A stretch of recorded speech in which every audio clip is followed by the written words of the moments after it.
आप देख रहे हैं बिग बिहार। आज प्रेस वार्ता करते हुए बिहार सरकार के मंत्री प्रेम कुमार ने अति पिछड़ा और पिछड़ा वर्ग के लोगों के लिए क्या कुछ कहा है। आप पहले वीडियो देखें और विपक्ष के बारे में भी क्या कहा है, फिर इसके बाद में स्पष्टीकरण करेंगे। आजादी के लंबे सफर के बाद इस बिहार में लगातार कांग्रेस पार्टी की सरकार रही। कांग्रेस के बाद बीच एक खंड काल में मिलीजुली सरकार बनी। उसके बाद आरजेडी का 15 वर्षों का शासन बिहार में चला और आज बिहार के लोकप्रिय मुख्यमंत्री नीतीश कुमार जी की अगुवाई में भारतीय जनता पार्टी, जनता दल हम और एनडीए गठबंधन की सरकार चल रही है करके। और जब जब कांग्रेस सत्ता में रहने का मौका मिला, आरजेडी को रहने का मौका मिला, उन्हें अतिप्रसाद याद नहीं आए। इस राज्य की जो बड़ी आबादी है, आप सबों को पता है, हाल में बिहार की सरकार ने जातीय गणना कराई थी। तो जातीय जनगणना में स्पष्ट हुआ था 38% आबादी पिछड़ों को बिहार में जाती है।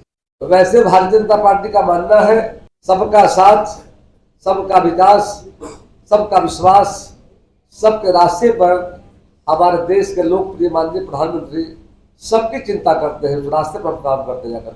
लेकिन जब वो आरजेडी को मौका मिला बिहार में, तो पिछड़ों को जिस तरह से उन्होंने शोषण करने का काम किया, उनको उपेक्षा हुई जाकर के है। सत्ता में जब रहे अति पिछड़ा याद नहीं आया। वोट तो ले ली और वोटों को जीन कहते थे, वोटों को उन्होंने लिया, लेकिन उनको न सम्मान दिया, न अधिकार देने का काम किया।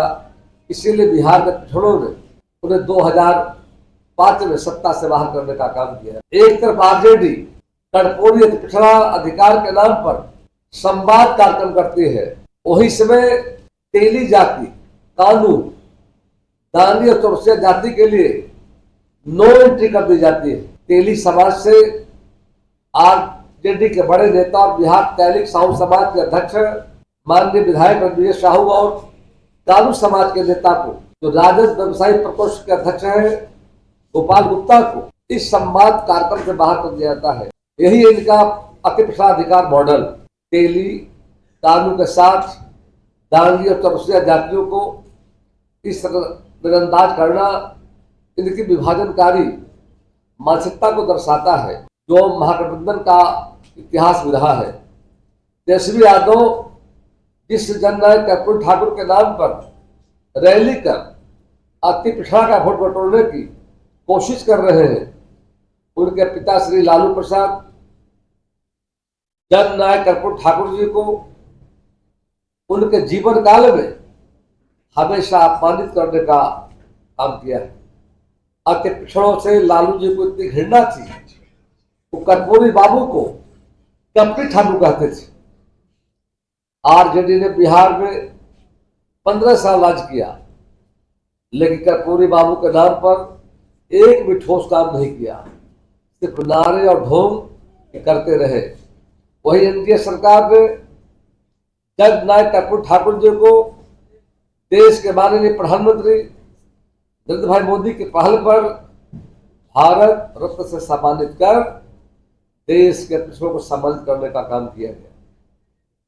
वहीं पर दूसरी तरफ पिछड़ा वर्ग आयोग, जो लगभग 35 वर्षों से कांग्रेस के राज्य में संवैधानिक दर्जा प्राप्त करने के लिए फाइल धूल फाक रहा था, जब माननीय प्रधानमंत्री भाई मोदी आए, पिछड़ा वर्ग आयोग को हम लोगों ने संवैधानिक दर्जा देने का काम किया है। और बिहार से ही मतलब अध्यक्ष बनाने का भी हमारी सरकार ने काम किया था। कर्पूरी ठाकुर जी के नाम पर आज हम एनडीए सरकार बिहार का कौशल विश्वविद्यालय स्थापित कर रही है। अति पिछड़ा कल्याण बजट में 44% की वृद्धि हुई है। 2022 में ईबीसीआई का गठन किया गया।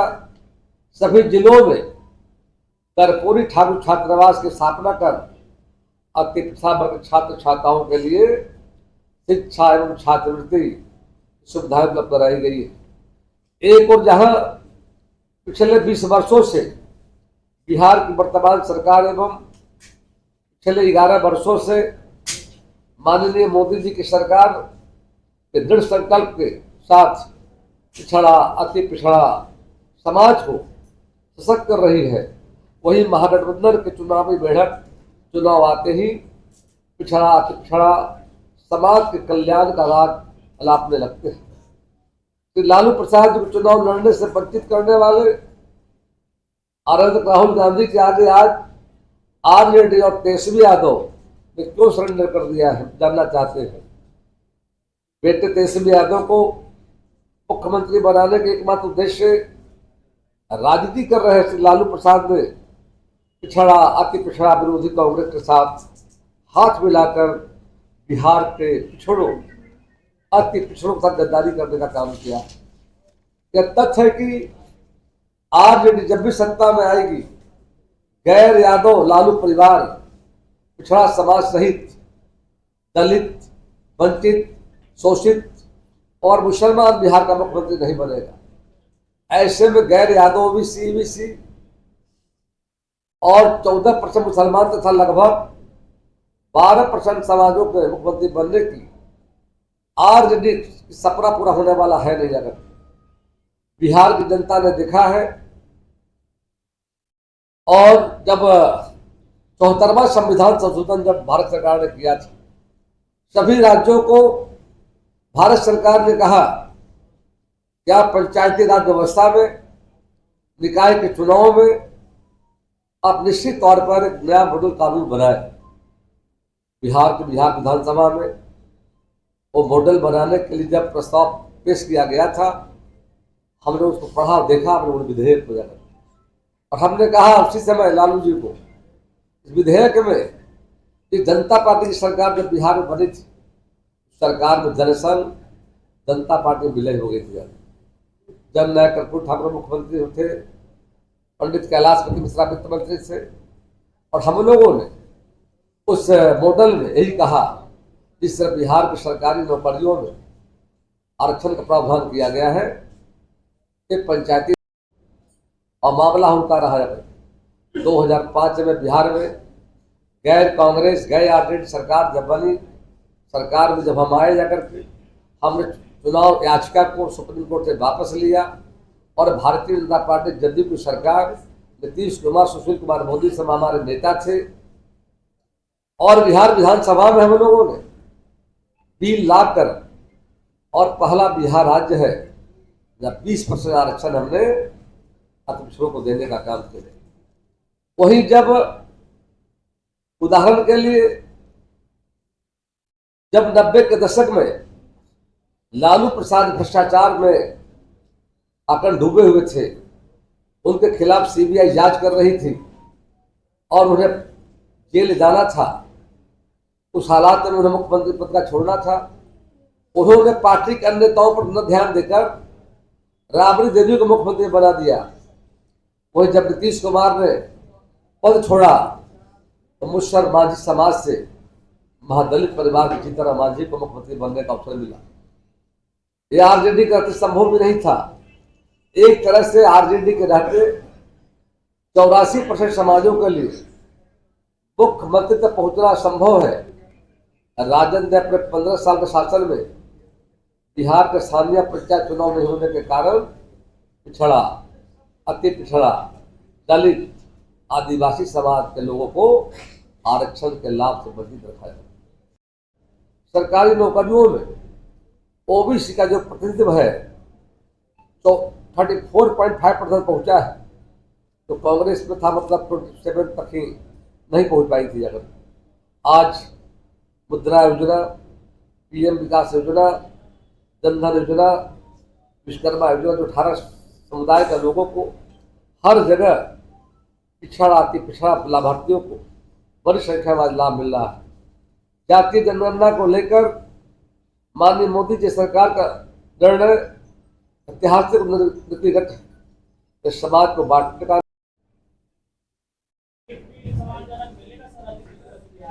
बिल्कुल, मैंने उदाहरण दिया हूं कि जब जब अवसर मिला है केंद्र में, बिहार में हमने न्याय किया है जाकर के, वो 15 साल रहे, उनको कोई याद नहीं आया।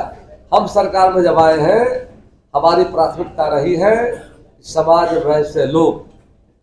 हमारी पार्टी की सोच है, पंडित दीनदयाल उपाध्याय हमारे जो नेता थे, उन्होंने कहा था समाज के अंतिम पायदान पर बैठे लोगों को। आज अटल जी की सरकार आई हो, माननीय मोदी जी की सरकार चल रही हो, बिहार में सरकार हमारा है, हम निश्चित तौर पर वैसे तो सोच हमारी सबका साथ सबका विकास, लेकिन पिछड़ गए जिनको 55 साल तक कांग्रेस न्याय नहीं दे पाई और लालू जी ने 15 साल में न्याय नहीं दिया।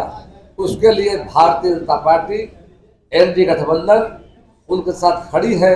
उनको न्याय दिलाने में सभी योजनाओं में हमको शामिल कर रहे हैं।